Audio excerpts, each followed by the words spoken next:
बिस्मिल्लाहिर्रहमानिर्रहीम। आज का जो हमारा लेक्चर है, इस लेक्चर के अंदर हम लोग दो टॉपिक्स जो हैं वो कवर करेंगे।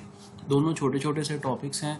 सबसे पहला तो है जी हमारे पास पॉलिश नोटेशन और रिवर्स पॉलिश नोटेशन। ठीक है जी, ये हम लोग टॉपिक देखेंगे और उसके बाद हम लोग एक एग्जांपल जो है वो सॉल्व करेंगे कि स्टैक की मदद से जो सा कहते हैं किसी भी मैथमेटिकल इक्वेशन को जो है कंप्यूटर एक्चुअल में किस तरह से सॉल्व करता है। ठीक है, यानी कंप्यूटर ने अगर किसी किस्म की कोई कैलकुलेशन करनी हो, यानी कंप्यूटर को कोई एक्सप्रेशन दिया जाए, तो कंप्यूटर जो है उसकी कैलकुलेशन जो है वो किस तरह से परफॉर्म करता है, ये हम लोगों ने डिटेल के साथ जो है वो देखना है। सबसे पहले ये हमारे पास कुछ मैथमेटिकल ऑपरेटर्स हैं और उनकी प्रायोरिटी जो है वो आप लोगों ने देख लेनी है। जो हमारे पास एक्सपोनेशन है, यानी कि पावर का सिंबल है, सबसे ज़्यादा इसकी प्रायोरिटी होती है। उसके बाद मल्टीप्लिकेशन और डिवीजन जो उनसे हैं ये सेकंड रैंक के ऊपर मौजूद होते हैं, और जो सबसे कम प्रायोरिटी है वो हमारे पास एडिशन और सब्ट्रैक्शन की है। तो ये हमारे पास एक मैथमेटिकल एक्सप्रेशन है जिसके अंदर ये सारे के सारे ऑपरेंड्स और ऑपरेटर्स मौजूद हैं। यहाँ पर जो ये हमारे पास नंबर्स हैं ये ऑपरेंड्स कहलाएंगे और ये सिंबल्स जो हैं ये हमारे पास ऑपरेटर्स कहलाएंगे। ठीक है, अब इस पूरे एक्सप्रेशन के अंदर सबसे ज्यादा हाई प्रायोरिटी जो सा कहते हैं इसकी है। ठीक है जी, पावर सिंबल की। तो 2 की पावर 3 जो सा कहते हैं, सबसे पहले हम इसे सॉल्व करेंगे तो हमारे पास आंसर आ जाएगा 8। उसके बाद ये हमारे पास मल्टीप्लिकेशन का सिंबल मौजूद है, इसी तरह डिवीजन का सिंबल मौजूद है। इस तरह सारे के सारे सिंबल जो हैं वो अपनी अपनी प्रायोरिटी के हिसाब से जो सा कहते हैं हम लोग सॉल्व करते हैं, और सॉल्व करने के बाद हमारे पास जो फाइनल रिजल्ट जो सा कहते हैं वो 26 जनरेट होता है। ये तो हम जिस तरह से किसी भी मैथमेटिकल एक्सप्रेशन को सॉल्व करते हैं, ये वो तरीकाकार है जो कि हम लोग ह्यूमंस इस्तेमाल करते हैं। ठीक है, अब कंप्यूटर जो है वो थोड़ा सा ज़रा डिफरेंट अंदाज में जो सा कहते हैं ये कैलकुलेशन परफॉर्म करता है। कंप्यूटर कैलकुलेशन के लिए जो तरीकाकार इस्तेमाल करता है उसे समझने के लिए हमें पहले ये दो टॉपिक्स जो हैं वो देखने पड़ेंगे। सबसे पहले तो पॉलिश नोटेशन, और उसके बाद हम लोग रिवर्स पॉलिश नोटेशन जो है वो देखते हैं। अच्छा जी, यहाँ पर पॉलिश नोटेशन को मैं एक्सप्लेन करने के लिए सबसे सिंपल फॉर्म से जो सकते हैं शुरू करता हूँ। सबसे पहले जी हमारे पास a+b, ठीक है, ये हमारे पास एक मैथमेटिकल एक्सप्रेशन है। अगर हमने इसने पॉलिश नोटेशन की फॉर्म में लिखना हो तो हम क्या करेंगे जी, सबसे पहले इसका ऑपरेटर जो सा कहते हैं लिखेंगे, उसके बाद इसके ऑपरेंड्स लिखेंगे। यानी अगर हमने इसे पॉलिश नोटेशन की सूरत में लिखा है तो हम सबसे पहले प्लस लिखेंगे और उसके बाद ab लिख देंगे, यानी इसके ऑपरेंड्स। इसी तरह हमने c-d को अगर पॉलिश नोटेशन के अंदर कन्वर्ट करना है तो हम पहले जो सा कहते हैं इसका माइनस यानी ऑपरेटर बाहर लिख देंगे और उसके बाद हम इसके ऑपरेंड्स लिख देंगे। इसी तरह e मल्टीप्लाइड बाय f में मल्टीप्लिकेशन सिंबल पहले आ जाएगा, उसके बाद e और f आ जाएंगे। इसी तरह हमारे पास g डिवाइडेड बाय h में पहले जो सा कहते हैं ऑपरेटर आ जाएगा और उसके बाद हमारे पास ऑपरेंड्स आ जाएंगे। ये तो थी जी हमारे पास सिंपल 3 फॉर्म। ठीक है जी, अब हम थोड़े से कॉम्प्लेक्स जो सा कहते हैं एक्सप्रेशंस के ऊपर आ जाते हैं जी। हमारे पास कॉम्प्लेक्स एक्सप्रेशंस हैं, हमने उन्हें कन्वर्ट करना है जी। ठीक है, अब ये हमारे पास a+b, उसके बाद मल्टीप्लिकेशन और फिर c। अब यहाँ पर a+b, जब हमारे पास a+b आ जाएगा तो हम पहले क्या करेंगे कि हम पहले इसकी जो सा कहते हैं पॉलिश नोटेशन बनाएंगे। इसकी पॉलिश नोटेशन हमारे पास क्या बनेगी, इसका हमारे पास पॉलिश नोटेशन बनेगा जी प्लस और ab, यानी ये हमारे पास इसकी पॉलिश नोटेशन बन जाएगी। जब हम इसकी पॉलिश नोटेशन बना लेंगे तो हम इसके गिर्द जो सा कहते हैं ब्रैकेट्स लगा लेंगे। जिस तरह यहाँ पर आप देख सकते हैं कि इसने इसके गिर्द ब्रैकेट्स लगा लेंगे। जब आप इसके गिर्द ब्रैकेट्स लगा लेंगे तो ये कंप्लीट एक ऑपरेंड बन जाएगा। ठीक है, अब ये एक ऑपरेंड है, ये हमारे पास ऑपरेटर है, और एक ये ऑपरेंड है। जब हम इन दोनों के ऊपर जो सा कहते हैं मल्टीप्लिकेशन का सिंबल इंप्लीमेंट करेंगे तो मल्टीप्लिकेशन बाहर आ जाएगी और उसके बाद हमारे पास ये पहला ऑपरेंड आएगा और उसके बाद फिर हमारे पास दूसरा ऑपरेंड आ जाएगा, जिसके बाद हमारे पास ये इस तरह से जो सा कहते हैं एक पॉलिश नोटेशन जो है वो बन जाएगी। इसी तरह हम आ जाते हैं जी, यहाँ पर हमारे पास एक और है फर्दर एक्सप्रेशन मौजूद है a+b। ठीक है जी, a प्लस उसके बाद हमारे पास है b मल्टीप्लाइड बाय c।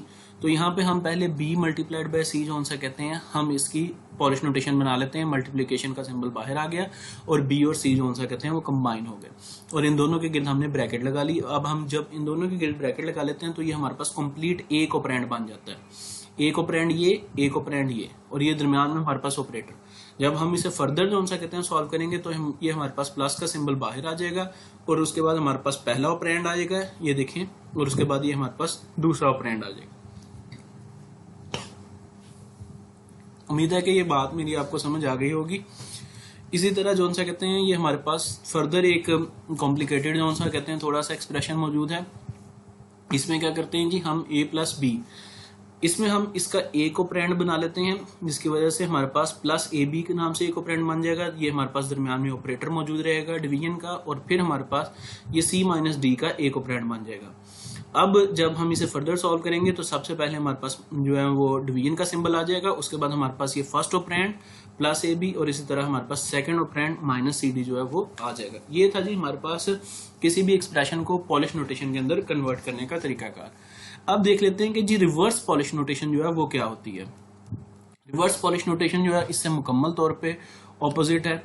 हम पॉलिश नोटेशन के अंदर क्या करते थे कि हम पॉलिश नोटेशन के अंदर जब भी दो जो सा कहते हैं एक्सप्रेशंस के साथ एक ऑपरेटर मौजूद होता था, दो ऑपरेंड्स के साथ, तो हम उस ऑपरेटर को पहले लिख देते थे। जबकि रिवर्स पॉलिश नोटेशन की सूरत में क्या होता है कि हम उसे बाद में लिख देते हैं।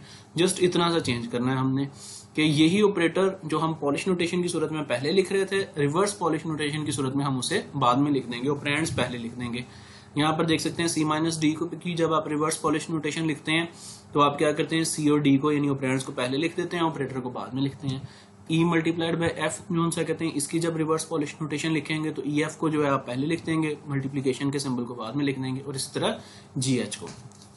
अब कंप्यूटर जो है वो किसी भी जो सा कहते हैं मैथमेटिकल एक्सप्रेशन को सॉल्व करने से पहले सबसे पहले उसकी रिवर्स पॉलिश नोटेशन जनरेट करता है। यानी अगर कंप्यूटर जो है वो इस हिस्से को सॉल्व करना चाहता है तो कंप्यूटर क्या करेगा, सबसे पहले इसकी रिवर्स पॉलिश नोटेशन जो है वो जनरेट करेगा। जब कंप्यूटर के पास उसकी रिवर्स पॉलिश नोटेशन जनरेट हो जाएगी तो उसके पास उसकी रिवर्स पॉलिश नोटेशन जो कहते हैं कुछ इस फॉर्म के अंदर मौजूद होगी। जब रिवर्स पॉलिश नोटेशन जनरेट हो जाती है तो उसके बाद वो उस रिवर्स पॉलिश नोटेशन को किस तरह से स्टैक की मदद से सॉल्व करता है। सबसे पहले जी वो सिंबल्स को स्कैन करना शुरू करता है जी। यहाँ से वो स्कैनिंग शुरू करेगा। जैसे ही उसने सिंबल पहले एक सिंबल स्कैन किया, 5 उसे स्टैक का हिस्सा बना लिया, फिर दूसरा सिंबल स्कैन किया, उसे स्टैक का हिस्सा बना लिया, तीसरा सिंबल स्कैन किया, उसे भी स्टैक का हिस्सा बना लिया, और उसके बाद जैसे ही उसके पास कोई ऑपरेटर आएगा तो वो लास्ट वाले दो जो सिंबल्स होंगे, दो ऑपरेंड्स होंगे, उनके ऊपर उस ऑपरेटर को इम्प्लीमेंट कर देगा। ठीक है जी, यहाँ तक हमारे पास 3 जो सा कहते हैं ऑपरेंड्स मौजूद थे। जैसे ही हम प्लस के सिंबल को स्कैन करेंगे तो ये प्लस का सिंबल क्या करेगा, जाके लास्ट वाले दो जो सा कहते हैं ऑपरेंड्स उनके ऊपर इंप्लीमेंट हो जाएगा। तो हमारे पास 6 + 2 जो सा कहते हैं यहाँ पर क्या आ गया, 8 आ गया। अब उसके बाद फर्दर स्कैनिंग शुरू की तो हमारे पास मल्टीप्लीकेशन का सिंबल आया। अब मल्टीप्लीकेशन का सिंबल जो है लास्ट वाले जो दो हमारे पास ऑपरेंड्स मौजूद होंगे उनके ऊपर जाके इंप्लीमेंट होगा। तो हम 5 को जब 8 से मल्टीप्लाई करेंगे तो हमारे पास आंसर जो सा 40 आ जाएगा। ठीक है जी। उसके बाद हम फर्दर जो सा कहते हैं स्कैनिंग करेंगे तो हमारे पास 12 जो सा कहते हैं वो स्टैक का हिस्सा बन गया, हम स्टैक का हिस्सा बना लेंगे। फर्दर स्कैनिंग करेंगे तो 4 हमारे पास जो है वो भी उसका हिस्सा बन गया स्टैक का। उसके बाद हम दोबारा स्कैनिंग शुरू करते हैं तो हमारे पास डिवीजन का सिंबल आता है। डिवीजन का सिंबल जैसे ही आएगा तो हम लास्ट वाले दो हमारे पास जो ऑपरेंड्स मौजूद होंगे उनके ऊपर उसे इंप्लीमेंट करेंगे। 12 / 4 तो हमारे पास आंसर आ जाएगा 3।